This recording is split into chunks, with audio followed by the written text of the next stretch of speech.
खरं तर बनेश्वर जे मंदिर आहे हे आपल्या सगळ्यांच्याच खूप श्रद्धेचं जागा आहे. मी स्वतः बनेश्वरला अनेक वर्ष जाते आणि पुणे सातारा त्या भागातले अनेक शिवभक्त हे बनेश्वर मंदिरला जातात. मुलं जातात, सहली तिकडे जातात आणि अतिशय सुंदर वातावरणात त्या भागामध्ये आहे. ते नसरापूरला चेलाडी जो फाटा आहे तिथून आत गेलं की तिथून आत PMRDAनी तिथे रस्ता करायचा एक मोठा प्लॅन केला आहे. त्याचं मी स्वागत करते. पण जो चेलाडी फाट्यावरून आत गेल्यावर जो 1-1.5 किलोमीटरचा रस्ता आहे त्याच्यासाठी गेले 6 महिने वर्ष असेल आता जवळपास मी एवढीच विनंती करते की तुमचा PMRDAचा रस्ता होईल तेव्हा लाखो शिवभक्त बनेश्वर मंदिरला येतात. सगळ्या जिल्ह्यातून आणि आजूबाजूंनी येतात. ते एवढीच सगळ्यांना विनंती होती की तेवढा रस्ता पावसाच्या आधी पॅचवर्क तरी करा. मोठा जेव्हा कराल तेव्हा कराल. आणि सरकार काहीच करत नाही. त्याच्यानंतर मी अनेक पत्र लिहिली, पर्सनली जाऊन भेटले, PMRDAला भेटले, जिल्हा परिषदला भेटले, कलेक्टरला भेटले. सगळे म्हणाले PMRDAचं काम आहे, त्यांना सांगा. मग PMRDA म्हणले छोटं काम आहे, जिल्हा परिषदला सांगा. असं गेले अनेक महिने हे चाललं आहे. मग मी एकदा त्यांना विनंती केली की मी उपोषणाला बसते.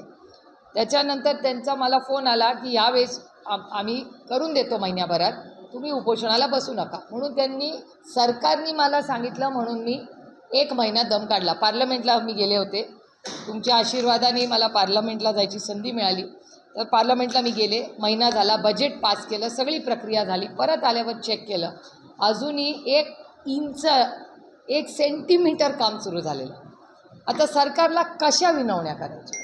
पत्र लिहिली, फॉलोअप केला, मी स्वतः गेले, फोन केले. अजून काय करायचं या भक्तांसाठी मला सांगा. भक्तांची काय चूक? सरकार करत नाही, त्याच्यात भरला जातो बिचारा भक्त. सगळ्या भागातून भक्त तिथे येतात. भक्तांना इतकी गैरसोय होते त्याच्यामुळे काहीतरी केलं पाहिजे. त्याच्यामुळे दुसरा कुठलाच मार्ग या सरकारने ठेवलेला नाही. म्हणून उद्यापासून मी उपोषणाला 10 वाजता बसणार.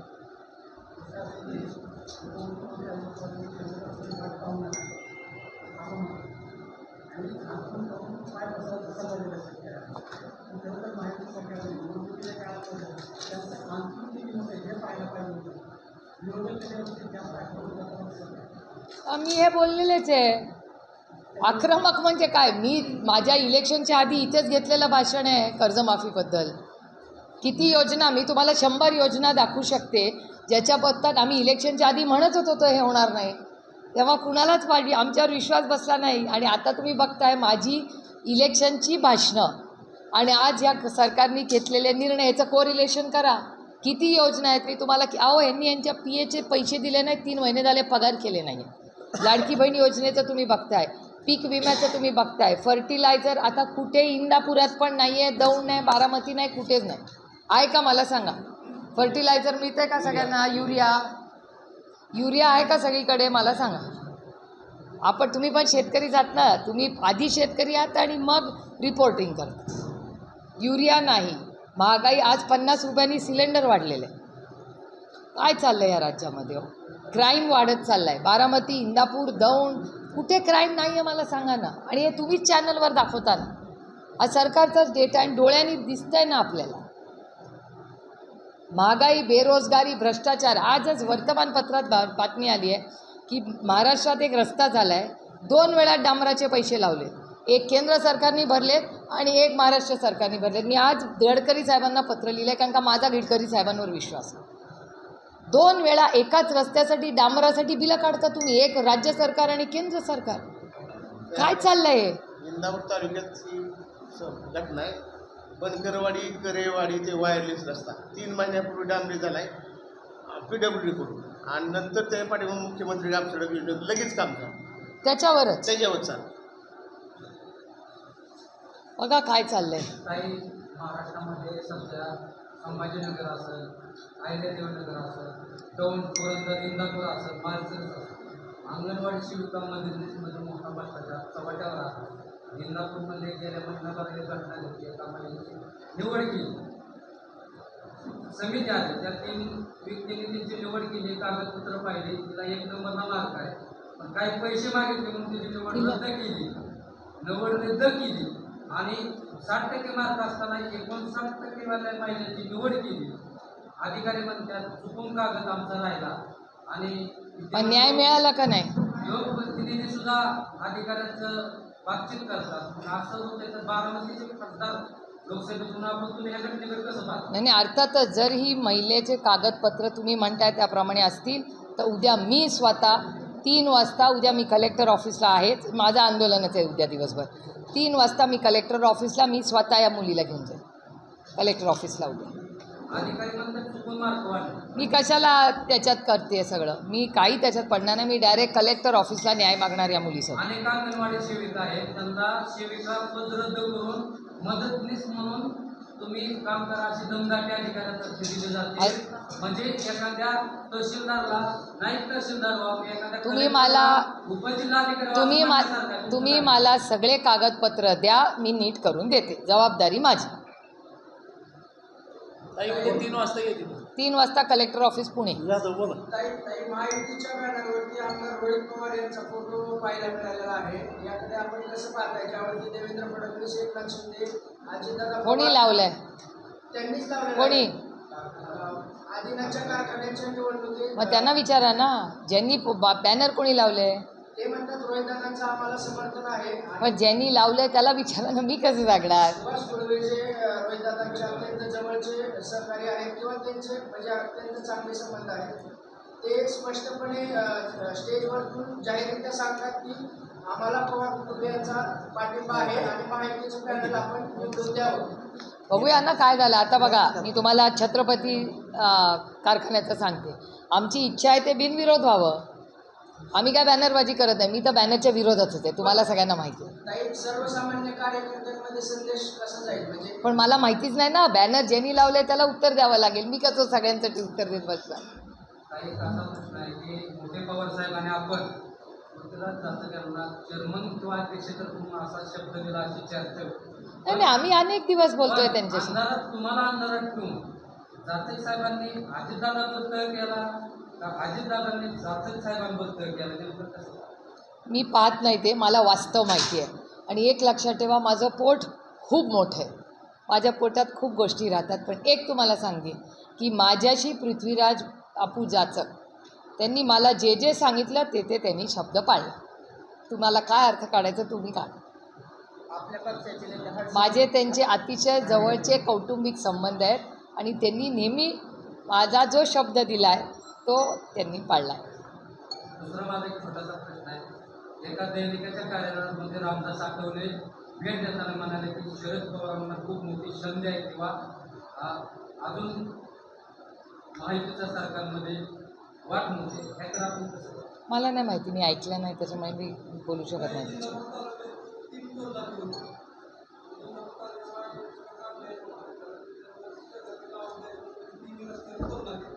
नाही, माझं म्हणणं आहे की गडकरी साहेबांनी स्टेटमेंट केलेलं आहे की टोलमुक्त भारत करायचा. त्याच्यामुळे टोल मुक्तच होणार आहे असं आपण समजूया आणि करूया. नाही, पाठपुरावा अर्थातच ना. त्यांनी गडकरी साहेबांनी ह्याच्यातच सांगितलं आहे टोलमुक्त भारत, त्यामुळे भरायचंच नाही असं गडकरी साहेबच म्हणतात. आज हर्षवर्धन पाटील यांनी बावनकुळेंची भेट घेतली आहे. हर्षवर्धन पाटलांची भाजपसोबत जवळीक वाढते का? त्याकडे कसं? मी पार्लमेंटमध्ये अश्विनी वैष्णवांना भेटले, निर्मला सीतारामनना भेटले, अमित शहाजींना भेटले, त्याच्यानंतर अजून कुणाला भूपेंद्र यादवांना भेटले, त्याच्यानंतर मी अजून कुणाला धर्मेंद्र प्रधानजींना भेटले, नंतर मी जितीन प्रसादांना भेटले, मी पियुष गोयलांना भेटले, मी कमलेश पासवानांना भेटले, मी राम मोहन नायडूंना भेटले. हे सगळे राज्यात देशातले अनेक मंत्री आहेत. या प्रत्येकाचं माझं मतदारसंघाचं तुमच्या सगळ्यांच्या आशीर्वादाने मी इथून निवडून आले. माझ्या मतदारसंघातली, आपल्या सगळ्या मतदारसंघातली सगळी कामं ह्याच मंत्र्यांकडे असतात आणि मी नुसती भेटत नाही, मी फोटो पण टाकते. ते माझ्या फेसबुक अकाउंट, इंस्टाग्रामवर जाऊन बघा, सगळ्यांचे फोटो आहेत गेले 1 महिन्यात. माझे त्यांचे तर 2च लोकांबरोबर आहेत, माझे तर 50 मंत्र्यांबरोबर रोज आहेत दिल्लीमध्ये. एका दिवशी मी 5-5 मंत्र्यांना भेटते. शिवराज सिंग चव्हाणांना त्या दिवशी भेटले, त्या दिवशीच अजून कुणाला भेटले बाई. माझं अकाउंट बघा ना, मग माझं काय म्हणाल?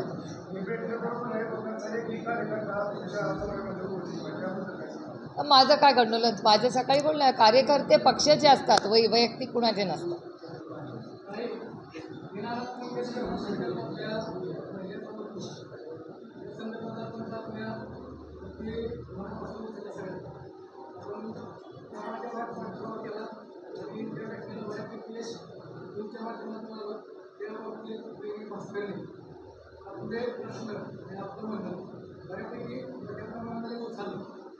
आणि त्या महिलेला थोडा प्रमाणात तुमच्या माध्यमातून न्याय मिळतो, परंतु तुम्ही महाराष्ट्रामध्ये ज्या त्या ठिकाणी घटना करतात त्या ठिकाणी तुम्ही आवाज उठवताय. तुमच्या बारामतीमध्ये हां बारामती हॉस्पिटल असेल, या हॉस्पिटलमध्ये दिनानाथ मंगेशकर हॉस्पिटलपेक्षाही डेंजर घटना घडतात. कुठे? दुर्गे हॉस्पिटल, बारामती हॉस्पिटल. मला माहिती द्या ना त्याची, त्याचे कागदपत्र माझ्या न्यायालयामध्ये चालू आहे. द्या ना, मला जरूर द्या. तुम्हाला न्याय द्यायची, हां प्लीज द्या. आणि महत्त्वाचा मुद्दा माझा असा आहे, द्या ना दादा.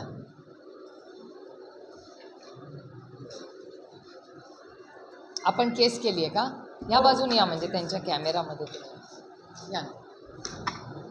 हे आपण कुठे केली आहे? तुम्हाला समजून सांगतो. हां एक मिनटं, मग असं करूया, तुमचे जर प्रश्न झाले असतील तर आपण ह्यांना जागा द्या बसायला. तुम्ही या दादा, इकडे बसा. हां तुम्ही पत्रकारच आहे, मग तुमच्या प्रेसमध्ये ह्यांचं घेऊ का नंतर घेऊ? तुम्ही म्हणाल तसं. कसं करायचं?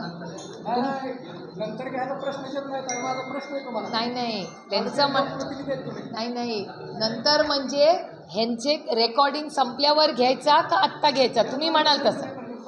हां मग तुम्ही 2च मिनिट, किती वेळ लागेल तुम्हाला अजून?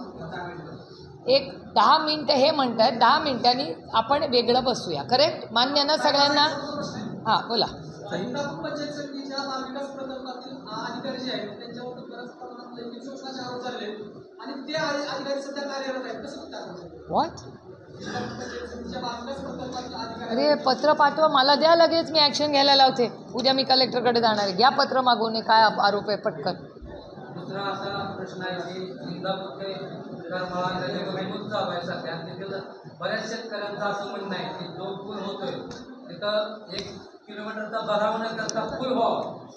100 एकर शेतकऱ्याचं नुकसान होतंय. मी यांना विनंती करीन, उद्या तुम्ही व्हिजिट करा, लगेच उद्या एक व्हिजिट करून या आणि मला फोन करून सांगा. जरूर हे पॉईंट्स लिहून घ्या. तिथे जाऊन व्हिजिट करून या सगळे तातडी. हां मग तुम्ही लगेच सांगा काय करायचं, सांगा त्याप्रमाणे आपण करू. चव्हाण साहेबाला फोन लावा. हां मग चव्हाणांना फोन लावा. हे प्रेस कॉन्फरन्स झाले. गेल्या काही दिवसात विधानसभेचा निकाल लागला आणि कराड उत्तरचे आमदार बाळासाहेब पाटील हे 40 ते 50 हजाराच्या फरकाने पराभूत झाले. आणि काल झालेल्या सह्याद्री सहकारी साखर कारखान्याच्या निवडणुकीवरती जी बॅलेट पेपरवरती झाली त्याच्यामध्ये त्यांचा 21-0 असा भाजपच्या आमदाराविरुद्ध विजय झालेला आहे. याकडे कसं पाहता? म्हणजे 3 महिन्याच्या तुम्ही जसं पाहता तशीच मी पाहते. पण एक लोकप्रतिनिधी म्हणून लोकप्रतिनिधी म्हणून आहे मी, पण तुमच्यासारखी पहिली नागरिक आहे ना या त्या राज्याची. मी तर किती वेळा बोलते या विषयावर. तुमच्या मनात जी पाल चुकली तीच माझ्या मनात चुकली. विरोधी पक्षाचा आवाज कुठेतरी यावरती अजून या राज्यामध्ये सगळ्यात जास्त कोण लढतं या सरकारच्या विरोधात? रोज कोण लढतं मला सांगा? सुप्रियाताई आणि राऊत साहेब लढतात फार जोरात ताकदीने. राऊत साहेब पण लढतात. आपले शेजारचे सोलापूरचेच आपले आमदार आहेत आपल्याच पक्षाचे. किती लढले? उत्तम जानकरांनी जेवढं ह्याच्यासाठी कष्ट केलेत कोणीच नाही केलेले. उत्तम जानकरांनी फार मनावर घेतले ते.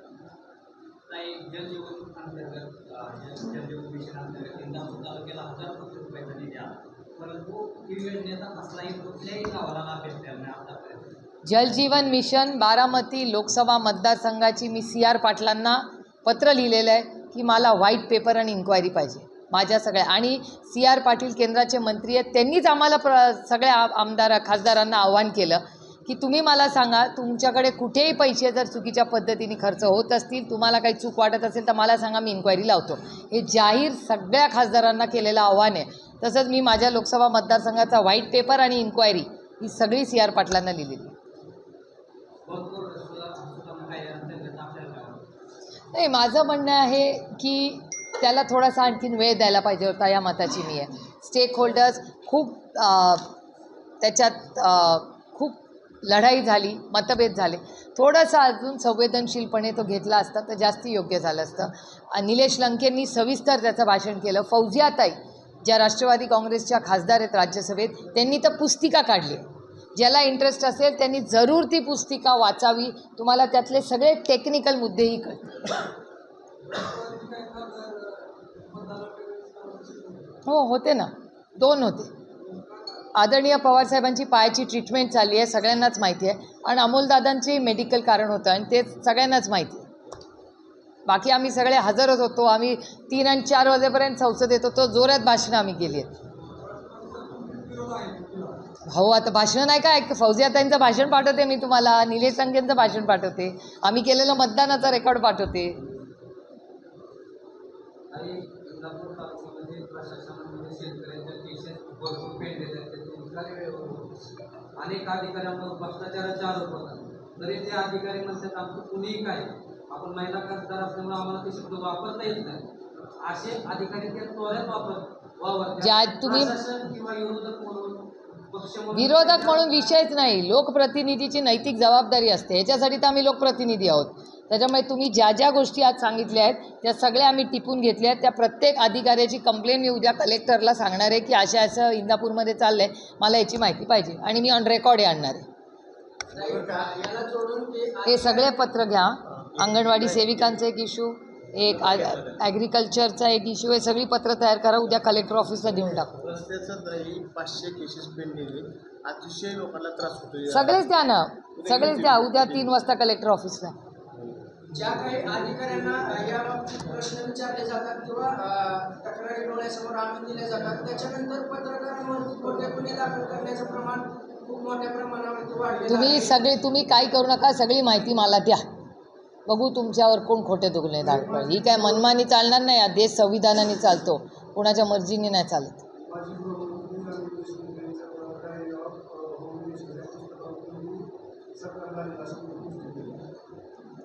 अशी अनेक कंप्लेंट्स आमच्याकडे आल्या आहेत किंवा ज्या माणसांनी त्या सगळ्या पुस्तकाचे छपाईचं काम केलं आहे त्यांनाही काही गोष्टी सांगण्यात आल्या.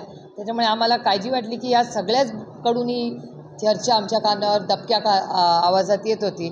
त्याच्यामुळे आमचं म्हणणं आहे की कोणी ह्या सशक्त लोकशाहीमध्ये भारतरत्न डॉक्टर बाबासाहेब आंबेडकरांच्या संविधानाच्या चौकटीत हा देश चालावा, एवढीच आमची मागणी. काय असू शकतं, जे आहे ते सत्यच आहे. सत्यमेव जयते. उशिरा का होईना सत्याचा विजय होतो. परभणीत झाला की नाही, बीडला झाला की नाही. जिल्हा परिषदच्या अधिकाऱ्यांवर 2 इंटेलिजन्सने रेड टाकले आणि रेड हँड त्यांना पकडले. पण आपल्याच पक्षातील किंवा इंदापूर तालुक्यातल्या काही कार्यकर्त्यांनी ठेकेदारी किंवा ठेकेदार करत असतात, त्यांना काही रक्कम दिल्याशिवाय 30-30 लाखाचं बिल देत नाही. याकडे आपण कसं पाहतो? कुठलाही जो आरोप तुम्ही केला आहे त्या सगळ्याचं एव्हिडन्स द्या.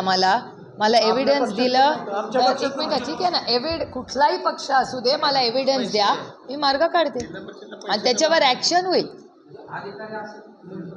तुम्ही मला द्या ना एव्हिडन्स, मला एव्हिडन्स द्या, मी तुम्हाला रिझल्ट देते. आपल्या पक्षाचं नाही. जाऊ दे ना, ते आता जनरल बोलतायत तर बोलू दे.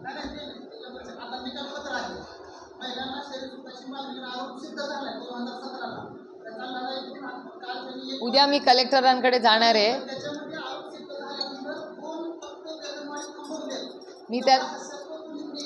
मी उद्या कलेक्टरांशी बोलून तुम्हाला न्याय मिळवून देते. डोंट वरी. उद्या जाणार आहे मी कलेक्टर ऑफिसला. एबीपी माझा, उघडा डोळे बघा नीट.